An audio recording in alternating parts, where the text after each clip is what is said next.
Well, good morning, and welcome to this hearing of the Constitution Subcommittee.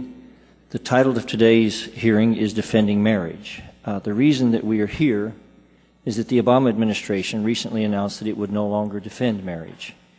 Specifically on February 23, 2011, the Attorney General sent a letter to the congressional leaders explaining that the President had concluded that the Defense of Marriage Act's definition of marriage as meaning, quote, only a legal union between one man and one woman as husband and wife, unquote, violated the Constitution. Accordingly, the President and Attorney General are no longer defending that law in court. For decades, administrations of both parties have followed a policy of defending every federal law for which a reasonable argument can be made. This policy of defending laws respects Congress's role as the maker of laws and the court's special role in addressing the constitutionality of federal laws. When the President unilaterally declares a duly enacted law unconstitutional, he cuts Congress and the American people out of the lawmaking process. Now, such heavy-handed presidential action undermines the separation of powers and the principle that America is a constitutional republic predicated on the rule of law. This is why legal scholars of both parties agree that presidents should presume that statutes are constitutional and give great deference and consideration to the views of the Congress that enacted the law in the first place. As liberal constitutional scholar and then head of the Office of Legal Counsel, Walter Dellinger, advised President Clinton, quote, a president should proceed with caution and with respect for the obligation that each of the branches shares for the maintenance of constitutional government, close quote. President Obama's edict that the Defense of Marriage Act is unconstitutional failed to show the caution and respect for Congress and the courts that Professor Dellinger counseled. Far from cautious and deferential, the President's decision was a badly opportunistic attempt to free himself from a political dilemma. The President and the administration had a duty to defend the Defense of Marriage Act, but powerful constituencies of the President did not want the President to defend it. And unfortunately, politics trumped duty.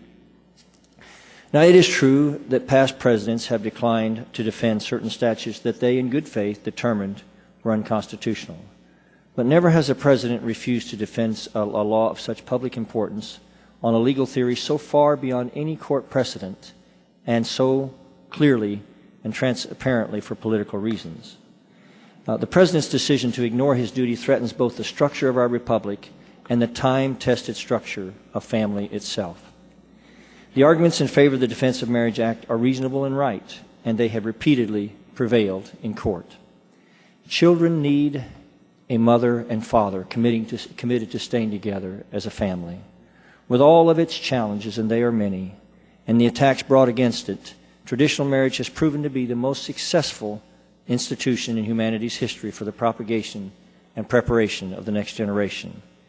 The traditional family has proven to be the best department of welfare, the best department of drug prevention, the best department of education, the best department of crime prevention, and the best department of economic security that there's ever been. By any accurate measure, traditional marriage gives children the very best chance of being raised in the most stable, loving, and family environment possible.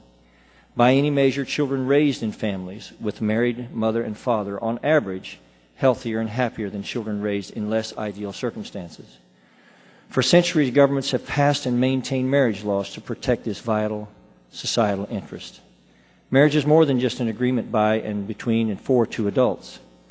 Marriage is a promise that two adults make to their fellow human beings to form a family committed to the well-being of any children that may come from their union.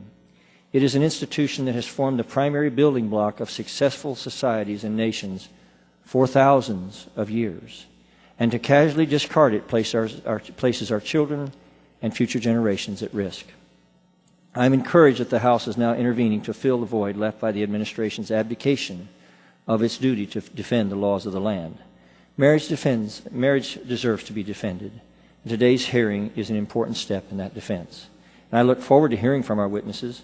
And now I recognize the ranking member of the subcommittee, Mr. Nadler, for his opening statement.